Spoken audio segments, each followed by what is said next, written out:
राधे राधे। शिव पुराण। आज हम संक्षिप्त शिव पुराण में शिव पुराण महिमा सुनेंगे।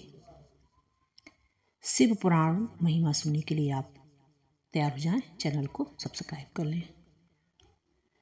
शिव पुराण महिमा। सौनक जी के साधन विषयक प्रश्न पूछने पर सूत जी का उन्हें शिव पुराण की उत्कृष्ट महिमा सुनना। श्री सौनक जी ने पूछा, हे महाज्ञानी सूत जी, आप संपूर्ण सिद्धांतों के ज्ञाता हैं। प्रभु, मुझसे पुराणों की कथाओं के सारत्व विशेष रूप से वर्णन कीजिए।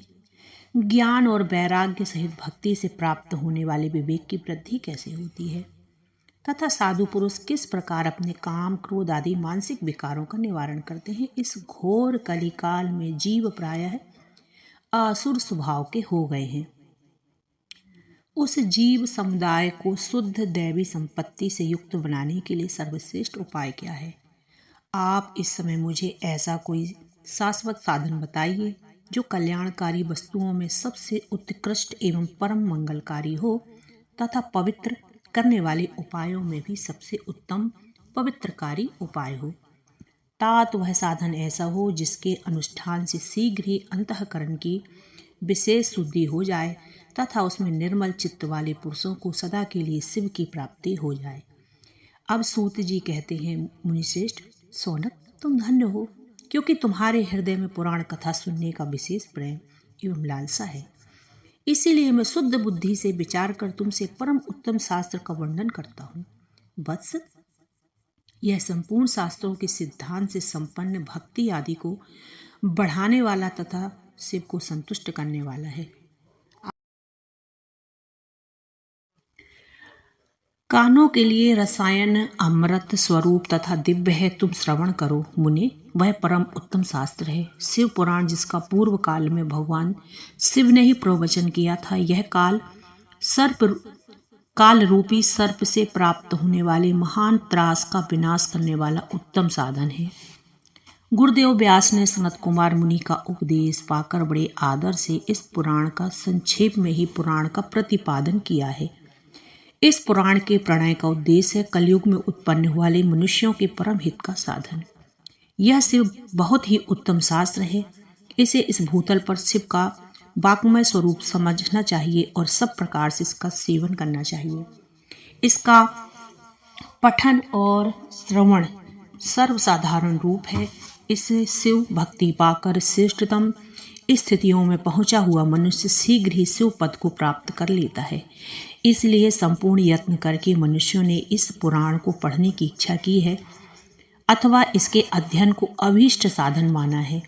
इसी तरह इसका प्रेम पूर्वक श्रवण भी संपूर्ण मनोवांछित फलों को देने वाला है। भगवान शिव के इस पुराण को सुनने से मनुष्य सब पापों से मुक्त हो जाता है तथा इस जीवन में बड़े बड़े उत्कृष्ट भोगों का उपभोग करके अंत में शिव लोक को ही प्राप्त होता है। यह शिव पुराण नामक ग्रंथ 24,000 श्लोकों से युक्त है। इसकी 7 संहिताएं हैं। मनुष्यों को चाहिए कि वो भक्ति, ज्ञान, वैराग्य से संपन्न हो, बारे आदर से इसका श्रवण करें। 7 संहिताओं से युक्त यह दिव्य शिव पुराण पर ब्रह्मा परमात्मा की समान विराजमान है और सबसे उत्कृष्ट गति प्रदान करने वाला है।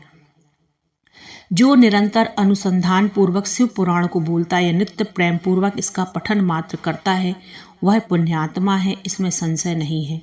जो उत्तम बुद्धि वाला पुरुष अंतकाल में भक्ति पूर्वक इस पुराण को सुनता है, उस पर अत्यंत प्रसन्न हुए भगवान महेश्वर उसे अपना पद धाम प्रदान करते हैं। जो प्रदन आदर पूर्वक इस शिव पुराण की पूजा करता है वह तथा इस संसार में संपूर्ण भोगों को भोग कर अंत में भगवान शिव के पद को प्राप्त कर लेता है। जो प्रतिदिन आलस्य रहित हो रेशमी वस्त्र आदि के वेष्टन से इस शिव पुराण का सत्कार करता है, वह सदा सुखी रहता है।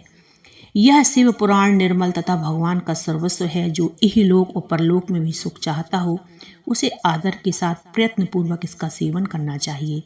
यह निर्मल एवं उत्तम शिव पुराण धर्म, अर्थ, काम और मोक्ष रूप 4 पुरुषार्थों को देने वाला है। अतः सदा इसका प्रेम पूर्वक श्रवण, इसका विशेष पाठ करना चाहिए। शिव पुराण के श्रवण से देवराज को शिवलोक की प्राप्ति। श्री शौनक जी ने कहा, महाभाग सूत जी, आप धन्य हैं, परमार्थ तत्व के ज्ञाता हैं। आपने कृपा करके हम लोगों को यह दिव्य कथा सुनाई है। भूतल पर इस कथा के समान कल्याण का सर्वश्रेष्ठ साधन दूसरा कोई नहीं है।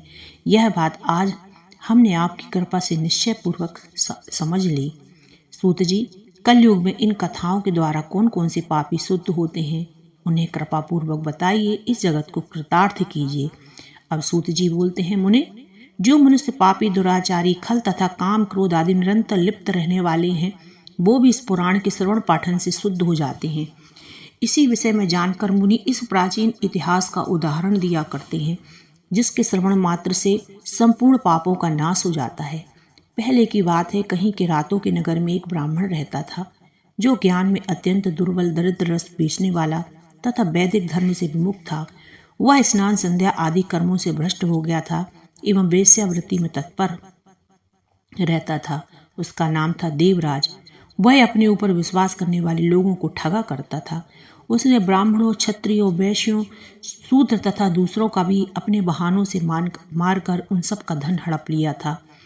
परंतु उस पापी को थोड़ा सा भी धर्म के काम में नहीं लगा। वह वेश्यागामी तथा सब प्रकार के आचार भ्रष्ट था। एक दिन वह घूमता घामता प्रतिष्ठा अनुसार झूसी प्रयाग में जा पहुंचा। वहां उसने एक शिवालय देखा, जहां बहुत से साधु महात्मा एकत्र हुए थे। देवराज उस शिवालय में ठहर गया, किंतु उसे वहां ज्वर आ गया। उस ज्वर से उसको बहुत पीड़ा होने लगी। वहां एक ब्राह्मण देवता शिव पुराण की कथा सुना रहे थे। ज्वर में पड़ा हुआ देवराज ब्राह्मण के मुखारविंद से निकली हुई इस शिव कथा को निरंतर सुनता रहा। 1 मास के बाद वह ज्वर से अत्यंत पीड़ित होकर चल बसा। यमराज के दूत आए और उसे पासों में बांधकर बलपूर्वक यमपुरी ले गए। इतने में ही शिवलोक से भगवान शिव के पार्षदगण आ गए। उनके गौर अंग कर्पूर के समान उज्जवल थे, हाथ त्रिशूल से सुशोभित हो रहे थे, उनके संपूर्ण अंग भस्म से चमक रहे थे और रुद्राक्ष की मालाएं उनके शरीर की शोभा बढ़ा रही थी। वे सब क्रोधपूर्वक यमपुरी गए। यमराज के दूतों को मार पीट कर, बारंबार धमकाकर उन्होंने देवराज को उनके चंगुल से छुड़ा लिया और अत्यंत अद्भुत विमान में बिठाकर जब वे शिवदूत कैलाश जाने को उद्यत हुए, उस समय यमपुरी में भारी कोलाहल मच गया। उस कोलाहल को सुनकर धर्मराज अपने भवन से बाहर आए। साक्षात दूसरे रुद्रों के समान प्रतीत होने वाले उन चारों दूतों को देखकर धर्मज्ञ धर्मराज उनका विधिपूर्वक पूजन किया और ज्ञान दृष्टि को से देखकर सारा वृत्तांत जान लिया। उन्होंने भय के कारण भगवान शिव के उन महात्मा दूतों से कोई बात नहीं पूछी, उल्टे उन सबकी पूजा एवं प्रार्थना की। तत्पश्चात वे शिवदूत कैलाश को चले गए और वहां पहुंचकर उन्होंने उस ब्राह्मण को दया सागर सांब शिव के हाथ में दे दिया। बोलो राधे राधे, बोलो भोलेनाथ की जय। और शिव पुराण आप ऐसे ही सुनते रहेंगे और पूरा वीडियो देखेंगे। प्लीज़ बड़ी मेहनत से हम बनाते हैं और शिव पुराण के आनंद के सागर में आप ऐसे ही गोते लगाते रहिए। बोलो राधे राधे।